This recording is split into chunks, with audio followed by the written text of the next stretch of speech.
माही सिंह और आप देख रहे हैं नेक्स्ट 9 न्यूज। आज बात करने वाले हैं पल्लवी पटेल को लेकर। जी हां, पल्लवी पटेल भारतीय जनता पार्टी में शामिल होने की जिस तरीके से खबरें आई, योगी आदित्यनाथ से मुलाकात करने के बाद ये कहा जाने लगा कि पल्लवी पटेल अपनी पार्टी का जनाधार बचाने के लिए शायद अब भारतीय जनता पार्टी का रुख करे, क्योंकि उनकी बहन अनुप्रिया पटेल जिस तरीके से भारतीय जनता पार्टी में दबदबा रखती हैं, उनका एक कद है, वही कद कहीं ना कहीं पल्लवी पटेल भी चाहती हैं। लेकिन जब से उन्होंने अखिलेश यादव का साथ छोड़ा, कहीं ना कहीं उनकी मुश्किलें बढ़ती हुई नजर आई, बल्कि कम होने का वो नाम नहीं ले रही। पीडीएम के मोर्चे पर काम करती हैं, जिसमें पिछड़ा, दलित और मुस्लिम वर्ग आता है, और ओवैसी के साथ गठबंधन में चली जाती हैं, लेकिन उसका कोई फायदा देखने को नहीं मिलता है। और वहीं अब ओवैसी ने 10 सीटों पर चंद्रशेखर आजाद रावण के साथ गठबंधन कर लिया है। अब पल्लवी पटेल आगे क्या ओवैसी के साथ गठबंधन तोड़ देंगी, या चंद्रशेखर आजाद रावण और ओवैसी के साथ ही गठबंधन में रहेंगी? अगर गठबंधन में रहती हैं तो कहीं ना कहीं 1 से 2 सीटों पर पल्लवी पटेल भी अपना दावा ठोक सकती हैं,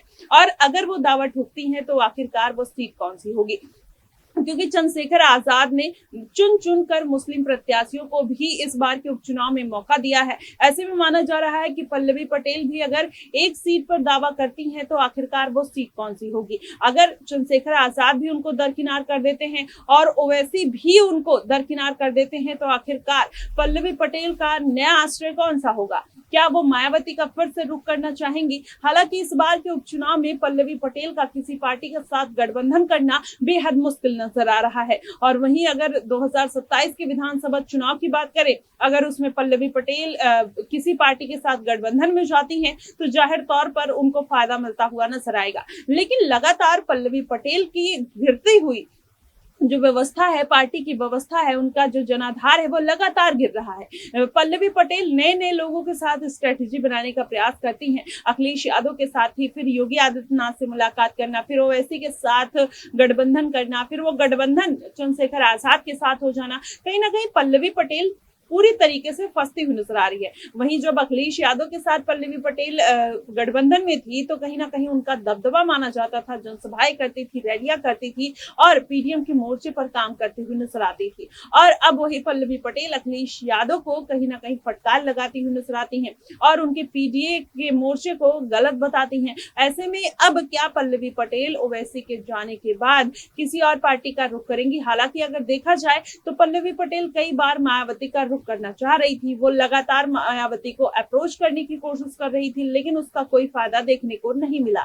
मायावती ने उनको 2 बार दरकिनार कर दिया। ऐसे में स्वामी प्रसाद मौर्य, पल्लवी पटेल और चंद्रशेखर आजाद, रावण, ओवैसी कहीं ना कहीं कुशीनगर सीट पर ये चारों एक साथ एकजुट होकर कहीं ना कहीं यूनिटी दिखाते हुए नजर आए, चुनाव प्रचार करते हुए नजर आए। क्या वही समीकरण इस बार के उपचुनाव में भी देखने को मिलेंगे, आगे आने वाले विधानसभा चुनाव में भी? और ये बात चंद्रशेखर आजाद, रावण को बखूबी अच्छी तरीके से पता है कि अगर वो छोटे छोटे गुटों को, छोटे छोटे दलों को अपने साथ लेकर चलते हैं, तो कहीं ना कहीं उनको मजबूती मिलती हुई नजर आएगी। हालांकि सीटों को लेकर कहीं ना कहीं रार फंस सकती है, लेकिन जिस तरीके से ये पूरा माहौल बन रहा है इंडिया गठबंधन का, एनडीए गठबंधन का, उनको फायदा देखने को मिला, तो जाहिर तौर पर चंद्रशेखर आजाद हो या मायावती हो, अगर गठबंधन में जाते हैं तो उसका फायदा जरूर देखने को मिलेगा। और वो दलित वोट बैंक जो सबके पाले में बढ़ते हुए नजर आते हैं, वो कहीं ना कहीं एकजुट होते हुए नजर आएंगे। फिलहाल देखना दिलचस्प होगा कि आखिरकार पल्लवी पटेल का अगला स्टंट क्या होगा, किस तरीके से मास्टर स्ट्रोक प्लान बनाते हुए नजर आती हैं, या फिर अकेले ही चुनावी मैदान में ताल ठोकते हुए नजर आएंगे। फिलहाल